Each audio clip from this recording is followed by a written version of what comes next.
When we're raising capital, we got 75 meetings and got one yes. Persistence beats resistance every time. My name is Dave Salvant. My name is Zayd. This is Chris Simon, and welcome to the Bless Code. Today's episode is titled The Visionary Code. What is the victory that we're looking for, and is it worth the sacrifice? Building not because you saw the blueprint, but because you heard the calling. Doing it without a blueprint. Those are my favorite kind of problems. The company now is valued at $750 million. We process about $1 billion every single year. You had the courage to create what didn't exist in our communities. The majority of creators that are on these platforms, top 5% that even make money, bottom 80% make under $1,000. There is no middle class in that world. It's most darkest before the dawn. And a lot of people give up at that most darkest point of the night. What is conviction? Conviction is direction. Your kids, our communities, they're waiting for you to make the decision.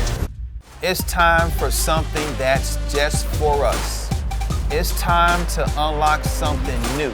I'm your host, Melvin Rodriguez, and you're tuned in to the Bless Code. Today's episode is titled The Visionary Code, Decoding the Secret to Building from Vision Without a Blueprint. And I can't think of a better guest to unpack this with than these trailblazers, Dave Salvant, Chris Simon, Zayd Portillo. Dave is a living example of what it means to move without a map, to trust the internal vision over external validation. From co-founding Squire to now navigating new ventures, he's consistently building spaces that didn't always include people who look like him. And he did it anyway.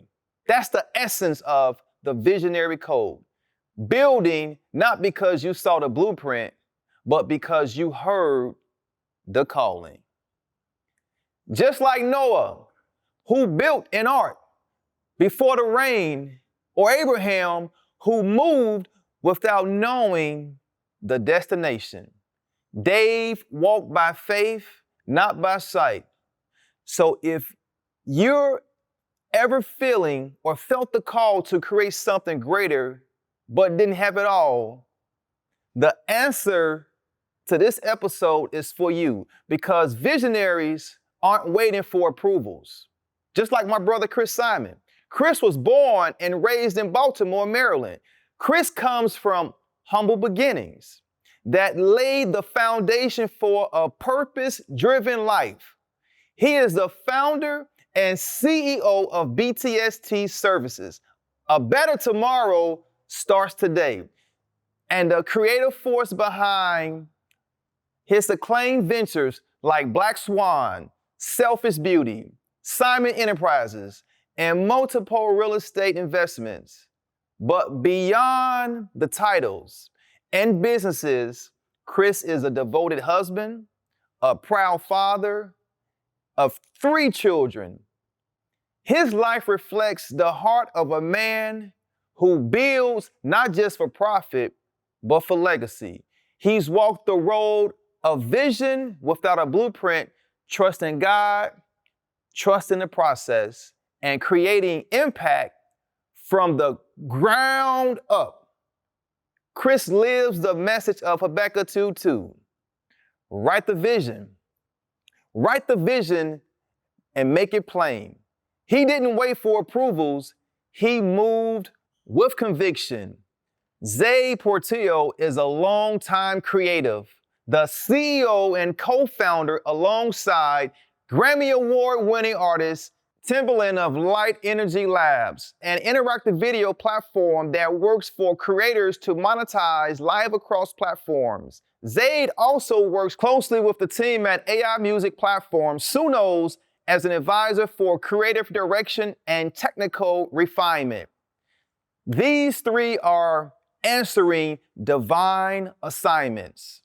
This episode for every builder, every dreamer, and every leader who knows they're been called to more, even if they don't yet see the map. Fellas, let's tap in. Let's tap into this. Brother Chris, Baltimore's finest. Who is Chris Simon? I mean, you just gave me a phenomenal intro. I mean, whatever you said, I'm going with that one. My man. Nah, man. That was a good dap. What I would say is that, man, I am a humble servant that has been blessed to be able to create some phenomenal businesses. I think people call it multipreneur. That's who I am from a work perspective, been able to create businesses and services that have impact, right? And done it all from like filling a void. You know, just where something didn't exist that I was called to do, that I was passionate about. Instead of waiting for someone else to do it, I hopped in and filled a void. But I'm just a person that, outside of work, I'm a person that loves a good time, that some of my friends call me the CEO of a good time. So I just like to have fun, man. I'm an artist, I'm creative, I'm passionate. You know, I'm just a good, all-around good guy, I would like to think. One of the things I want to say is this. Man, I'm proud of you. Thank you. I want to start this off by giving you your flowers because I understand struggle. I understand discouragement. I understand support, mentorship. And you've been able to navigate so many things in your life, your journey, that has prepared you for where you are today.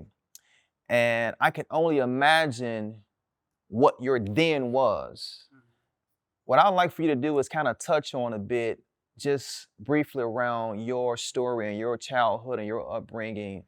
And as we think about exposure and what you was exposed to and what that did for you and prepared you for where you are today. Yeah, man, I appreciate that coming from anyone, but specifically from you, man, accomplishing what you have accomplished, you know, to feel like, man, somebody sees me and they get it, you know, and just have respect for your peers. That's amazing. But yeah, man, I come from humble beginnings. Like East Baltimore, man, is a rough place, right? And I often think about like, what's the difference between me and somebody that came from my community? Not even just me, just what's the difference between people that come from my community, went to my schools, lived in my building or whatever, and and it's exposure, right?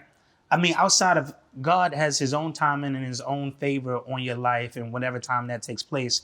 And then also everybody has their own motor, right? And the gift of skills that they've been blessed with, but it's exposure. I know for me, people say like, if you knew better, you do better, right? But where do you know better from if everyone around you is doing the same thing and have the same thing, right? You're not exposed to something extra.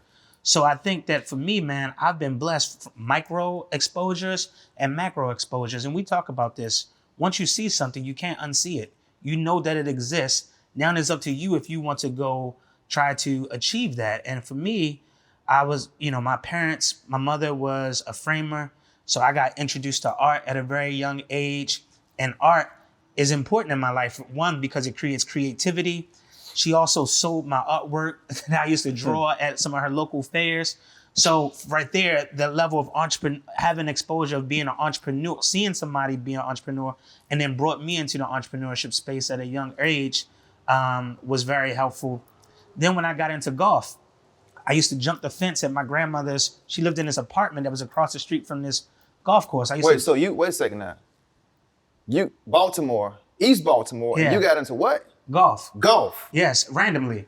I was at my grandmother's house. Me and my cousin, we used to climb the tree, play baseball with a broomstick and a tennis ball. And then I jumped the fence one day and I saw some golf balls. So I went over there, picked the golf balls up. Now it was a blind shot from up the hill, down the hill, and the next one was across the water. So then when they hit the ball from up the hill, I saw nobody. I picked up the balls. They came down. I was trying to sell them golf balls. They was like, bro, this is my golf ball. Get out of here. So then they hit the next shot in the water. So I went into the water and got the balls and like, hey, I finally can sell it to you, right? All this just not to extend the story, but through golf, like a pro pulled me up and said, hey man, have you ever played golf? I'm like, no. He was like, come to this thing on Saturday. I'm like, I don't have clubs. He gave me an old beater set. I went and I excelled. And then through that, I got to go play golf. I met different friends. I would go to their house. They would eat supper. I'm like, what is supper? We eat dinner, right? They sat at a table and they ate macaroni and cheese and everything, but I would get to go to their homes. And when I'm going to their homes, very similar to the story with you and Monique, I was driving past people's houses and I was looking up like, man, these are some incredible homes. Like, who lives here? How do you get there? And I wanted it, right? And I wound up buying a house in that same community years later. But when I started caddying, I caddied in the U.S. Girls Junior Amateur for Lorena Ochoa's best friend. The U.S. girl. U.S. Girls Junior Amateur. I caddied in that, and I met them, people from out the country, and just how they move with their family and their dynamics, how they invest in their kids. I met other seasoned professionals. Like through that golf, man, it really transformed my life. I formed relationships, exposure, and it just made me a significantly different person than a lot of the people in the community that I came from. Wow. So exposure. And when you think about where you were then and the idea to tap into the mental health space, and that led you to create BTST, what would you attribute to that? Why did you want to create that? So I was working, I had a clothing store. Right. So my first business, I had a clothing store. I used to work at this screen printing shop, and they never paid me, but they let me print my clothes for free.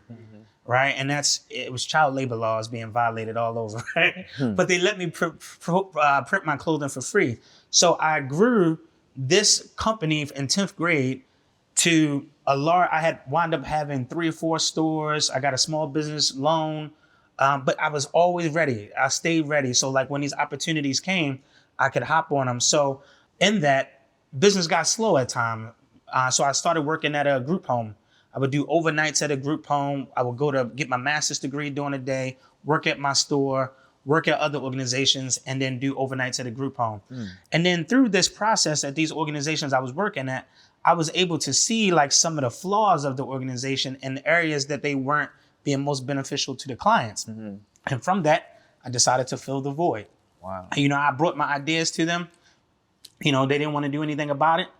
To each his own. So I said, you know what? I'll create the company that I want to see, and not even just from a service perspective, but what I want my staff to feel. Like I would see people get talked to in ways that I didn't think were great and stuff. So I took all of these experiences and exposure, good and bad, and I created what I wanted to see, and that became BTST.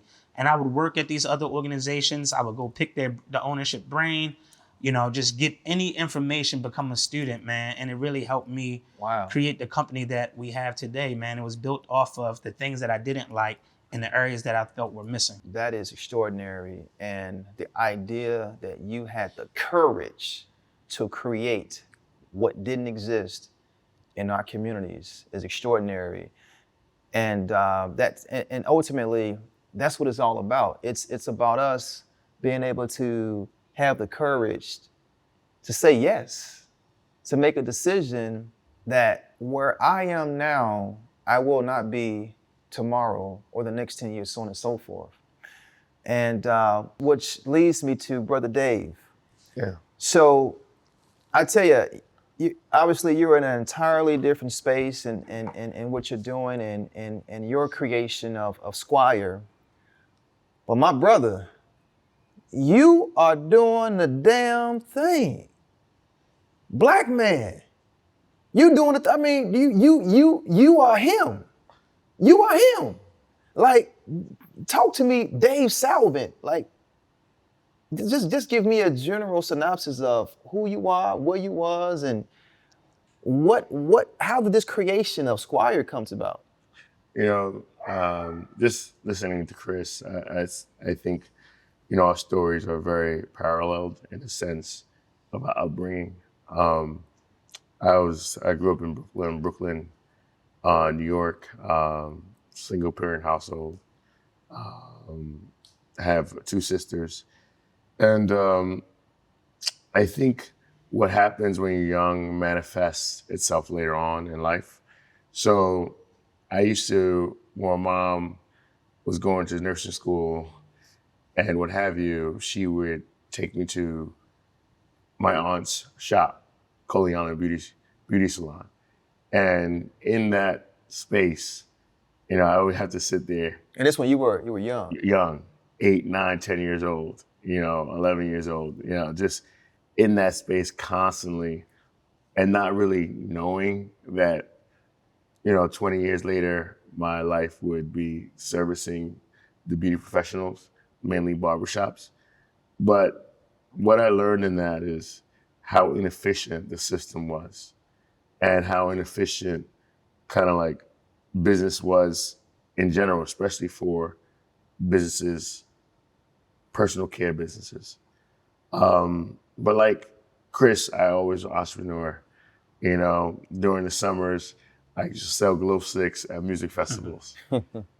During, when I graduated college, I had a tequila bar, at 22, A tequila 23. bar? Yeah, at 22, 23. I was a partner in a tequila bar. And I've always had this feeling of entrepreneurship, and that's the way you number one, generate wealth for yourself and your families. Mm-hmm. And number two, that's where you have impact in the communities you serve. So that was core to my belief of like, how do you have the most impact, and how you, provide value for folks, not only from a monetary perspective, but just a dream and vision. And because, when I was growing up, the folks that had the money were the, drug dealers and had the nice cars and the athletes, and, and that's not everybody's destiny. Like, one is very illegal and you shouldn't do it, but another one is like almost insurmountable. The amount of permutations that have to go right in order for you to achieve being an athlete. So especially with kids of color, they want to see different kind of voices, and I think everybody can be an entrepreneur in certain ways. So that was like core to my belief, is like, hey, how do I build a company that, number one, helps small businesses thrive, which is, Squire. We provide software for barbershops around the country. And secondly is, how do you serve a lighthouse for folks in the Now, community? the software you're providing does what? Well, it does online booking, point of sale, payroll, you name it. It runs the entire operations of a barbershop. So think you book your barber online, and or you go pay in store, and or that business needs to have operations to organizing the business in a way that's most efficient. So that's what our software does. Mm-hmm. Yeah. My barber uses it. So now let's get into what I'm extremely proud about, this significant value in terms of transactions. I need us and our communities to understand and hear from you in terms of that impact. Transactions in terms of what? Like, dollar value. So the company now is valued at $750 million. But that's one aspect. What I like to hone on is we process about $1 billion every single year, and that's growing. It took us 8 years. But I'll see. I don't really think the people in the back. I think someone is. You're being very humble and modest, but I gotta amplify this, because I understand that elevation requires separation, but I can't separate if I don't engage and see what's happening. See, you being very modest and humble, brother. You put a B to it though. Black man from Brooklyn, from Brooklyn, yeah. Right, Brooklyn, New York. Many may have said that wasn't attainable. Many may have said that, Dave, you know what success was for you? Becoming an athlete, entertainer, or a street pharmacist. That's what it was. But you made a decision, and now you're here now talking about $1 billion transactions. Yeah. Talk to me, man. I mean, listen. Yeah, I mean nothing, man. Talk to me, man. I mean, the thing is, like, like, you're in life. I my mom is Jamaican, and one of the things she said is, the humblest calf sucks the most milk. So I tend to be humble. I tend to not, but it's a big thing. It's impactful. We do $1 billion. It took us 8 years to get to 1 billion. It took us 14 months to get to 2. So it's accelerating, and I'm more proud of the value that I see in our customers. So now customers would say to me when I go to these conventions and and where our customers congregate is now I can spend more time with my family. Now I could open another shop so I could, now buy a house finally. And that to me is the more important things than, $1 billion in transactions, because you see that in the communities and you see that the impact you're having for individual families. Changing lives. And I really believe that small businesses are the backbone of the American economy. And that's what we aim to do, is help people. Man, that is extraordinary. Which leads me to Zayd. Brother, you've been doing a darn thing, man. Like many may have not seen or known of your work, but my brother, you've been making some extraordinary things happen, man. And in your space and tapping into technology, and I'm just, man, I'm proud of you. And you are an example of the outside the box thinker, the creator, the innovator, and being able to tap into technology, not just for yourself, but knowing, as Brother Dave talked about, impact, and how that you single-handedly, with your wisdom and intellect, have the ability to impact others with your gift and leveraging technology.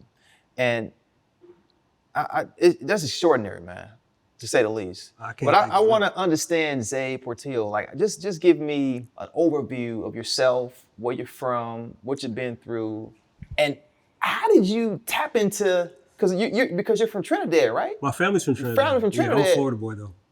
Yeah. Wow, but when you think about Trinidad, granted you're from here, but technology innovators or creators, do they exist there? They do, as it exists everywhere. I think some of the best ideas are locked inside the minds of people that can't get it out there. So I wouldn't say Trinidad doesn't have talent. You know what I'm saying? We need an app to help democratize carnival costumes, if you want to talk. Wow. Because that's carnival costumes. It's a complete racket. It's a whole racket. Yeah. That's a whole nother conversation. They said necessity causes innovation and creativity. If you need to create something, if you don't have it, you have to think outside the box. Mm-hmm. Which, again, outside the box thinker, man, that's what you've been able to leverage. So, so talk to me, man. Let me. Man, like yourself, Dave, I don't really know how to talk about it, to be completely honest. You said your mom's Jamaican, you said? Yes. My mom's Trinidadian. So it's the same, don't tell anybody, keep it to yourself. And so it's kind of unnatural for me to even be here amongst you guys. But as a kid, I was like, I'm a problem solver. I love thinking about how to solve it. It's a gift of intuition, I think, something blended with like discernment. And it started when I was a kid. We did this, my mom's a teacher. And so we were very close with the school community growing up. And there was this program called Odyssey of the Mind. It's a worldwide creative problem solving competition. And I was about maybe 10 to 11 doing this thing. My brothers had done it. And what it was is just people got together and focused on a problem. There was a long form problem, short term problem, and you have a team of 7 people. And there's people across the world that compete in it. And our team went all the way to Worlds. And this is from a kid. And so, looking at it, I saw that, one, the power of a team, but then also like there's problems that I didn't know it then, but there were problems that needed to be solved that people didn't really know how to like train for. Like at the time when I was growing up, like I'm assuming I'm a lot younger than you guys, but like there's not much to tell a kid like what they're gonna train to be. Like, what do you want to go to school for? It's hard to really tell somebody because like the schooling, the jobs of tomorrow, the schools aren't prepared for. And so like this creative problem solving like upbringing, I think set me on a course for where I'm at today. And I wasn't even aware of it. Like I was, questioning myself, doubting myself, like, maybe I wish I was a mechanic. I wish I was good at one thing, fixing cars, but now they got cars that don't even need fixing. They just need windshield wiper fluid. So it's like, so in all that, I really loved just the concept of the podcast because you talked about doing it without a blueprint. And I think that those are my favorite kind of problems to solve, because it just, I don't know how to explain it. It was something that it's just a skill. And it's a gift of like intuition. I got to thank God. I don't know, but I think that's my favorite thing to do, is just problem solving. Today, we've, just like Dave was saying, like necessity breeds invention, or is the mother of all innovation. When I started working with Tim, we were building a live music show online where we discover musicians from all over the world. If you've ever seen a Timbaland live stream, I was there from day one. We started in this studio above in his second area in his house. Wow. And yeah, man, we started the show, and quickly I learned that these platforms have their own rules. And you get on these platforms, these streaming platforms, and to somebody like a Tim, we realized early that like he's like a legacy entertainer, right? He's been selling records since it was physical, and he's been in the game for 30 years plus. And he had to ask for his audience back. Meaning like when we got on live, like people know Tim's name, but like depending on the platform you're on, you don't own your audience. You don't own the data. You're limited to viewing in a certain place. And that's all geared towards monetizing how they want you to, here, go through this hula hoop, do this thing. You go on streaming is like the new live streaming is like, just rock stars. You look at the Kai Cenats, the Speeds, whatever it is. I found myself in that world. Tim called me one day like, yo, you heard of Twitch? I'm like, yeah, of course. And we started this show, and it on top of it, we built interactive portions. We built a whole live stream video game. We could play along with us while we were streaming. And it was all around, finding the most amazing musicians. And so like we would pull people in from all over the world weekly. Like we're going live later tonight. Wow. But like, it's been a thing that we've just been consistently building. But the gap we realized was that there's a handoff. Like the platforms want you to monetize their way. The majority of creators that are on these platforms, it's the top 5% that even make money. The bottom 80% make under $1,000. And so there is no middle class in that world. And so connected to trying to make just a really cool show. It's funny. It's, it comes from a pure place, but the business behind it is owning an audience again. And so like, my mission today is empowering creators, right? I'm a creator. I've been taken, through a lot of toxic situations, and then coming out to say, you know what, we need ways, just like with Squire, I would say, and maybe in the earlier days, obviously, but it would be, people need a way to do the things, and the platforms are not serving it. And so it was calling my name, that problem to solve. And so that's where we're at today, just building out new ways to be interactive, increase monetization, and then also consolidate reach.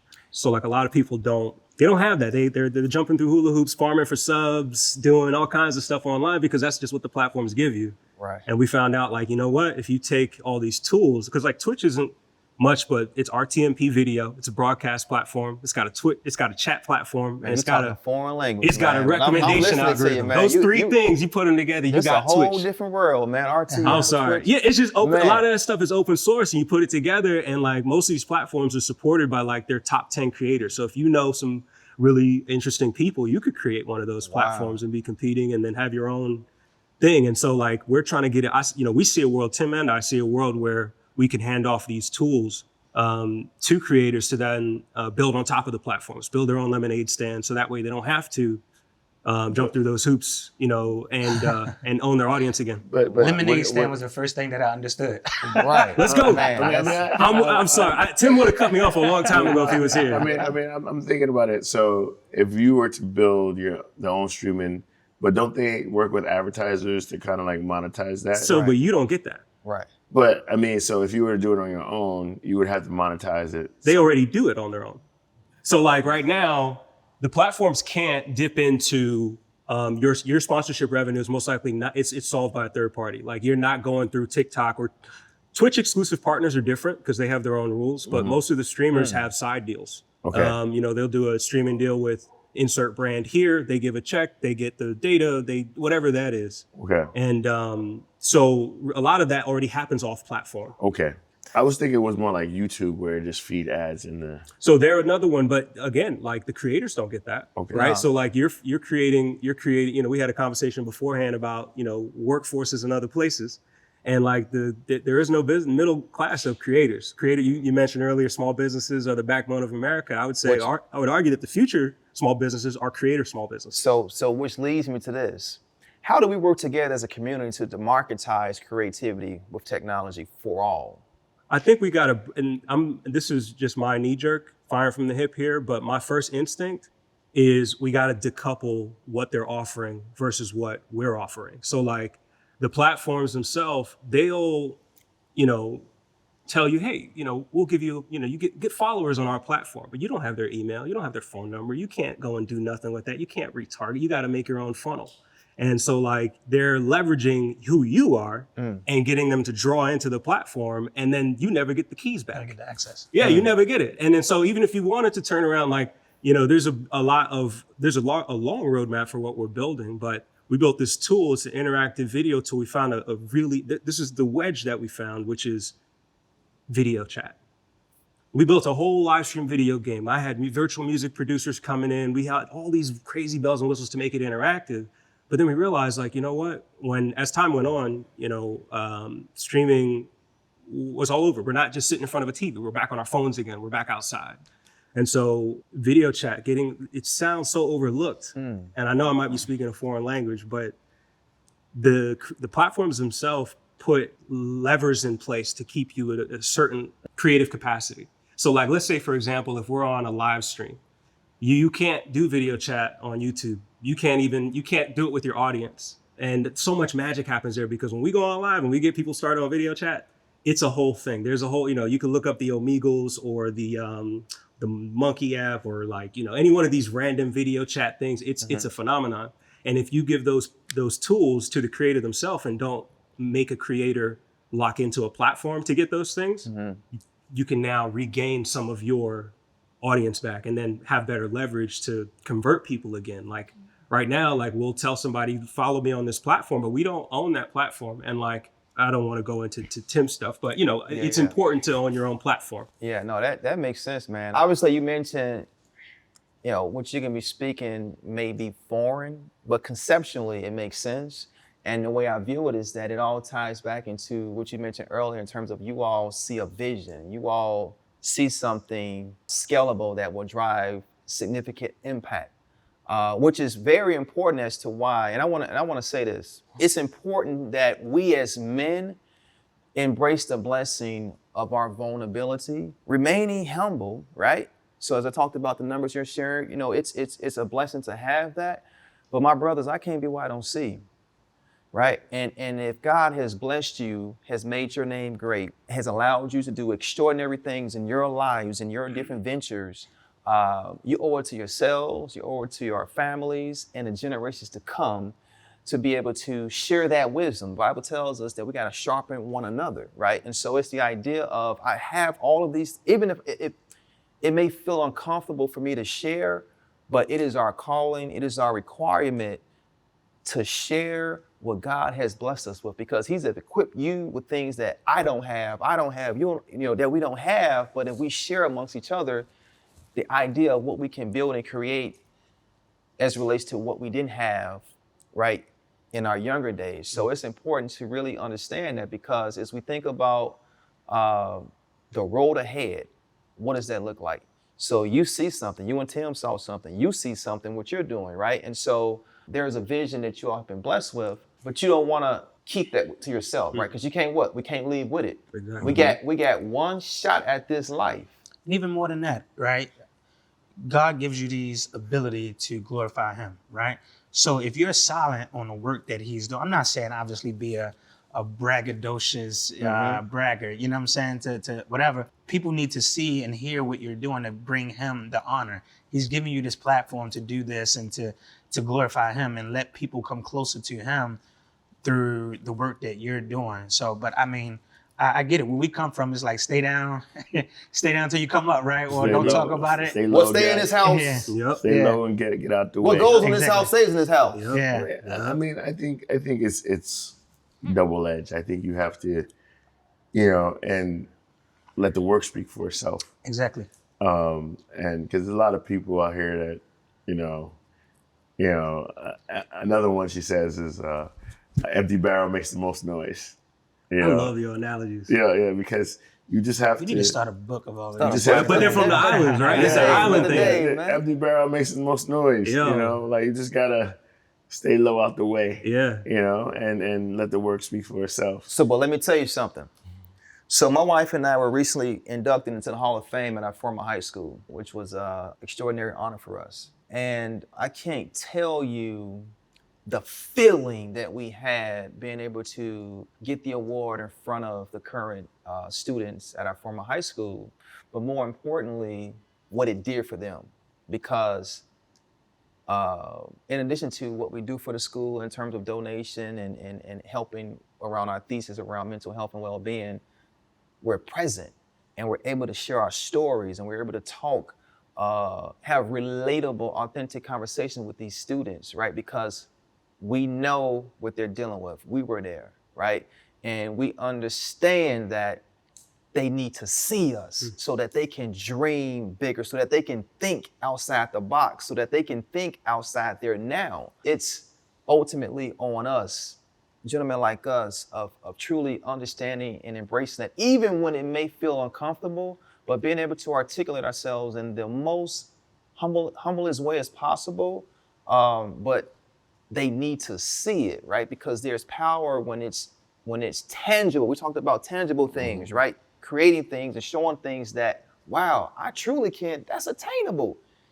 Melvin and Monique walked these same hallways as we do currently, right? That's tangible impact that I think it's missing, right? Because a lot of times we kind of just, I'm just gonna keep it with me, right? But just think about the lives that, because as you give, the Bible says you're gonna receive, right? So for me, it's always having a spirit of humility, but being able to serve, right? So we talked about in church yesterday being persistent, because persistence, I do believe, breaks down resistance.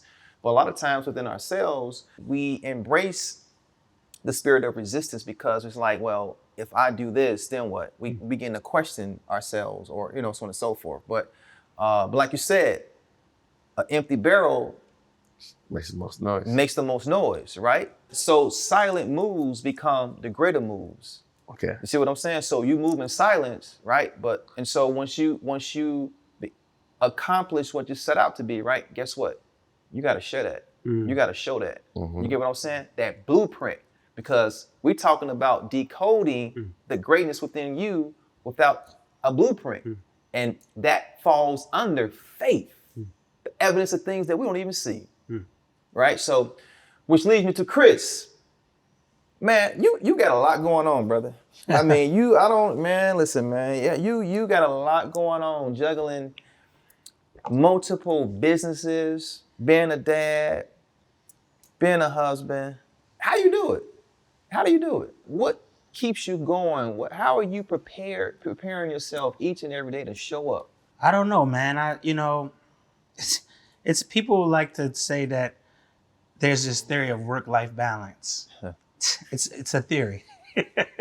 There's not a real thing of work-life balance. It doesn't exist, right? Or at least it's not. They said it exists. But it's not equivalent.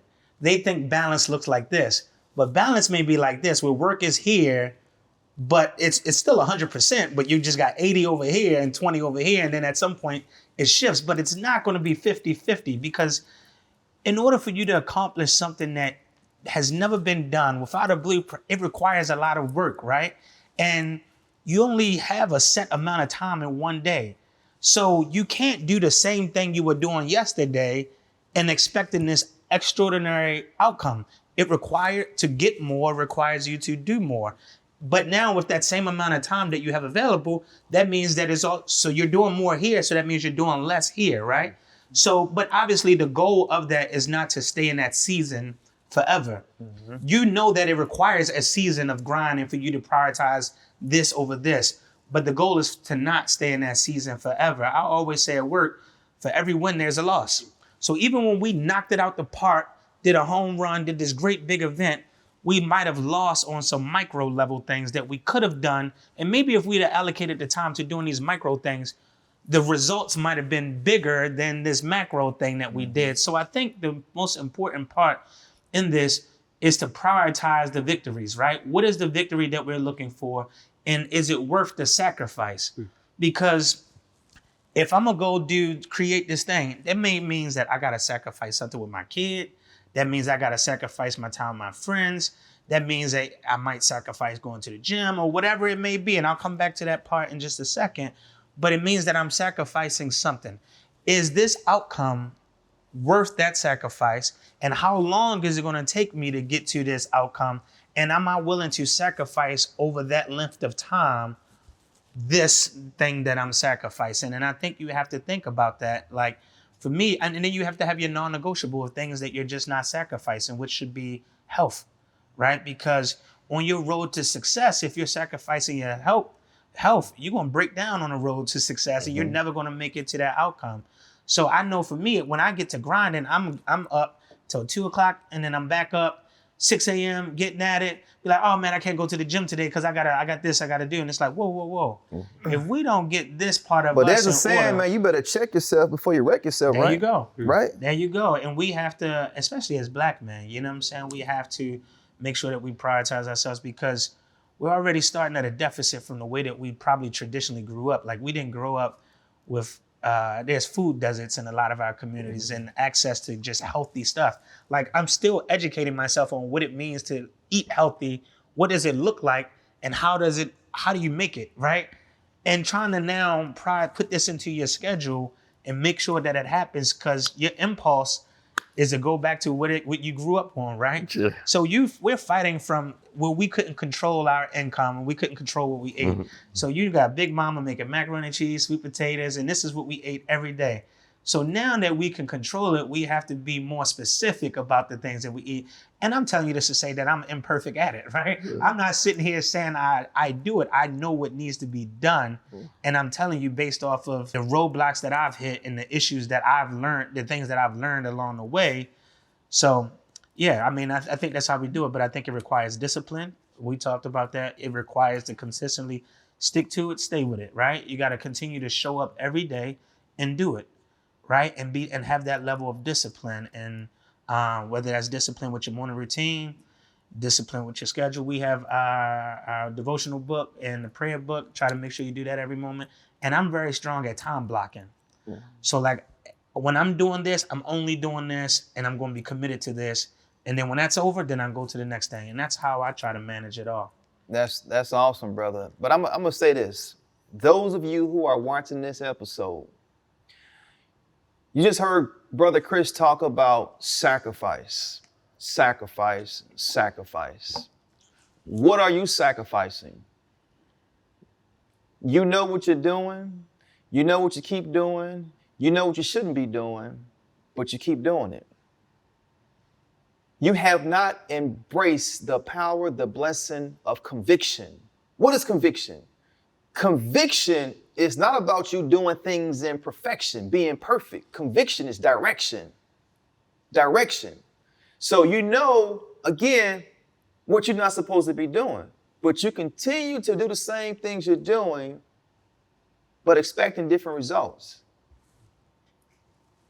So the question is this: when you think about the things that you desire in your life, who are you fooling? Thyself.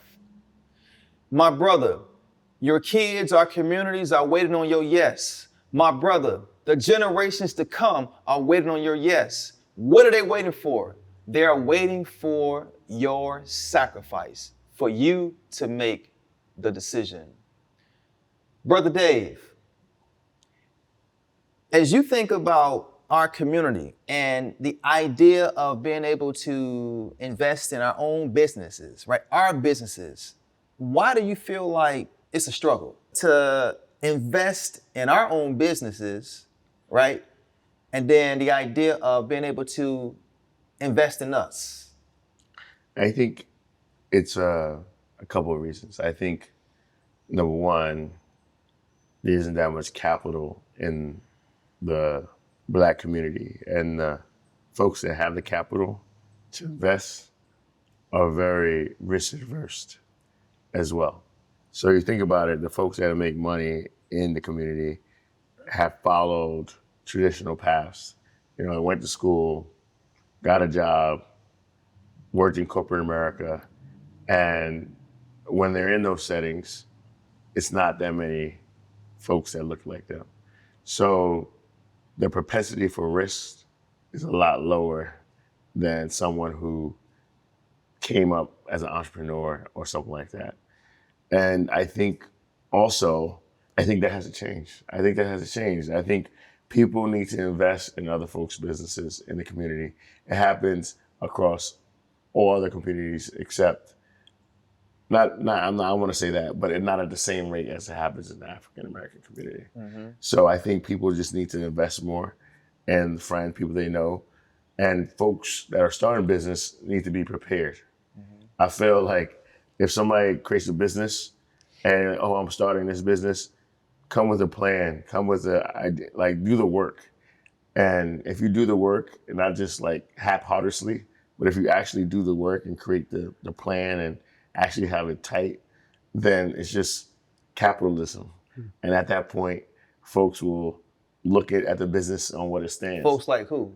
I think everyone. I think, like the people that invest in Squire, the first people weren't, from our community, but they saw the business and they saw that we put in the work and they saw it made sense. And I think if people come with a plan and it's real tight and they can answer all the questions, and I think it's at that point, the market is the market. The market will tell you if there's a room for your business. And if there's not, then you need to actually prove it, create traction, and then come back. Because you know what doesn't lie? Numbers, traction. I think people move out of two things: greed and fear. Fear of missing out, and greed, they think you can make them some money. And I think when you provide those levers, you gotta get investment. Furthermore, I think that in terms of like the funding of the businesses, I think people like to feel something that's tangible. I mean, if you can, point to something right down the road that have a special connection with, or they realize it was a problem that they experienced, I think that's a better way to go about it. But, I think we live in America, and America is a great country for, so a lot of reasons. And one of those reasons is the ability for people to put capital into businesses and see them through. So I think it's an amazing opportunity, and people just need to take advantage of it more. Right. So now, but stick with that. So now when we talking about us, right? Us investing in us. So people that look like us, coming from where we come from, right? But the struggle to invest in us. And what happens is it becomes discouraging for the aspiring entrepreneur when it's a challenge for you to believe in me. I mean, I think, that's, like we got, when we're raising capital and we had 75 meetings and got one yes. And as you say, if you believe enough in your dreams and you're persistent enough, I think that is the number one factor in whether people are successful or not, if they just don't give up. Persistence beats resistance every time. And a lot of folks will give up the 49th, 50th time. They would. But, also, it's most darkest before the dawn. So if people just keep on going. Wait, you run that back. The king of these lines. Yeah. It's what again? It's dark before what? It's the most darkest before the dawn. So how dark is it? I mean, here the thing, like when you saying dark? What you talking about when the sun rises? But how dark is darker than dark? Before the sun rises. You saying darker than dark? What? No, it's the most darkest before the dawn. Come on, man, you seen Batman? Yeah, man. Yeah. But right before the sun rises, it's literally the most darkest point of the night. And a lot of people give up at that most darkest point of the night. People give up because they run out of steam. It's hard being an entrepreneur. It's just hard. and you get tired, and if you have a lot of responsibilities, so that exhaustion wears on people and they just give up. Yeah, I mean, I think that's the most reason, and I think the support system too is a lot of it. I mean, if you have a good support system, I think you're more likely to continue. If somebody is there with you saying, I got your back. But if you don't have that. So that right there is the significance of this show. Because you all made a decision to make it happen without a blueprint. And there's someone out there that doesn't understand the significance of that. And they need each of you to help them see that. Can I piggyback on that? On the question? Mm-hmm. It's like, I think it's two things. It's an expectation reset, but then it's also seeking out what smart looks like. Like, I think a lot of people, you mentioned something earlier about like, we got to show people who we are. And I think, a lot of that is rooted in us learning by imitation, right? Like, people got to see you talk it out and understand. But, I think one of the two biggest things that hold us back in trying to maybe not give up or find, support in our own community, it might just, I believe that it shouldn't, I think there's a lot of circumstances that are affecting people that are starting today. And some of the biggest ones are not knowing what a smart idea maybe looks like maybe surrounding yourself by people who are, like my first time going up to MIT, Harvard, those guys, they're people that you just interface with. And there's a different kind of smart in certain places. And like, if people like us don't know what that looks like, we'll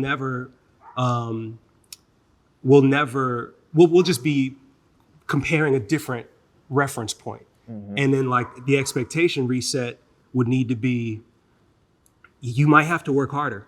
There might not be no help coming over the hill.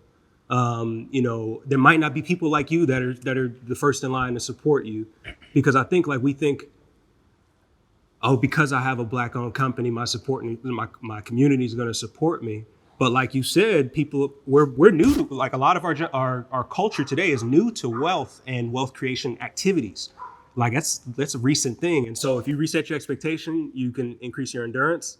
And then if you seek out smart, you might be closer to solving the problem than if you were just, relying on your God-given gifts. Mm-hmm. There's just a different way of thinking that even other communities, like we think about our community as if it's the only community, but like there's a worldwide community that Squire fits into, mm-hmm.